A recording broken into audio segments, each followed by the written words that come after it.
সকাল থেকে আমাদের নোয়াখালীতে অনেক বৃষ্টি হচ্ছে। তো আম্মা বলল যে বৃষ্টির মধ্যে নাকি আন্তা পাতলে মাছ টাছ পাওয়া যেতে পারে।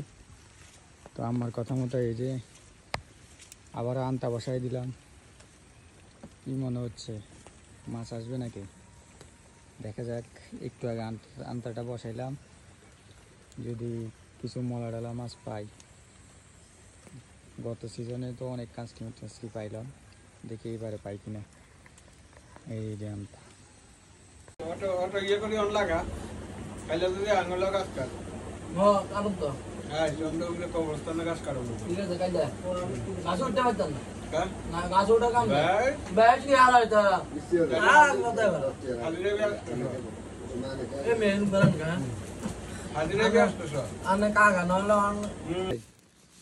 আগুন জ্বালান কিনলে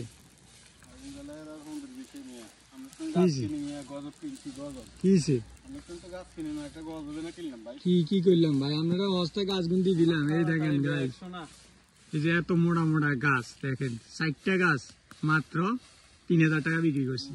দেখেন এই একটা গাছের দামে আছে 10,000 টাকা। এইভাবে এরা আমাকে প্রতিনিয়ত ঠকাই যাইতেছে। কি হিসাব করে আগুন ধরে কিনলে ভূতের ডরে নি কইছি বান্ধি এই দোনোর রানা শিবাদি বান্ধি রাখ, ভিতরে ঢুকে গেলে কিন্তু শেষ, বুঝতি?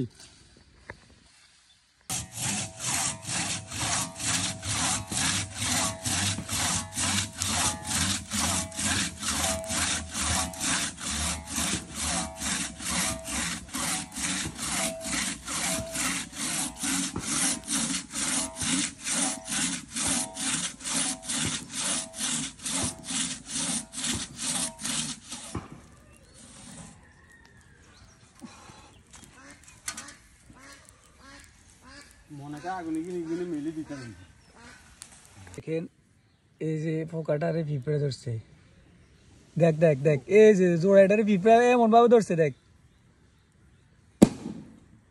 উড়ি আল্লাহ এত সহ্য করতে পারে না, এক কারা দিচ্ছে এক মুখ পয়ে সিবি মারিয়ে এলা দেখছি তিলে হিমড়ে গিয়ে এত বড় জমাই গিয়ে মারিয়ে এলে।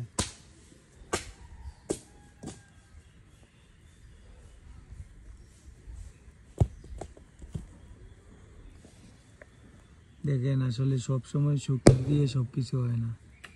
কত বড় জোড়া, এটার এই সাধারণ একটা পিঁপড়া দমন ধরা এলিস।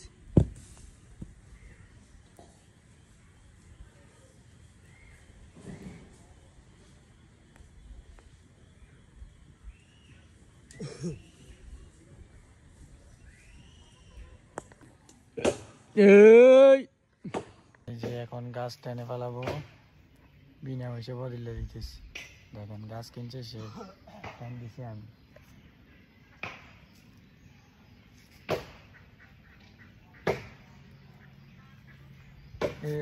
বলি রে বলি,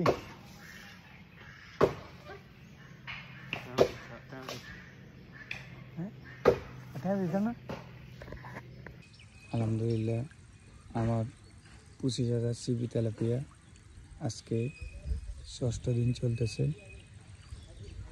দোয়া করবেন। এই প্রথম শীতকালে হচ্ছে মাছ চাষ শুরু করলাম, দেখা যাক কি হয়।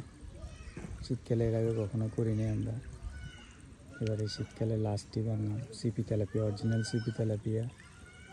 এগুলো হচ্ছে ইনশাল্লাহ 35 থেকে 40 দিনের ভিতরে নার্সিংয়ের জন্য রেডি হবে আশা করা যায়।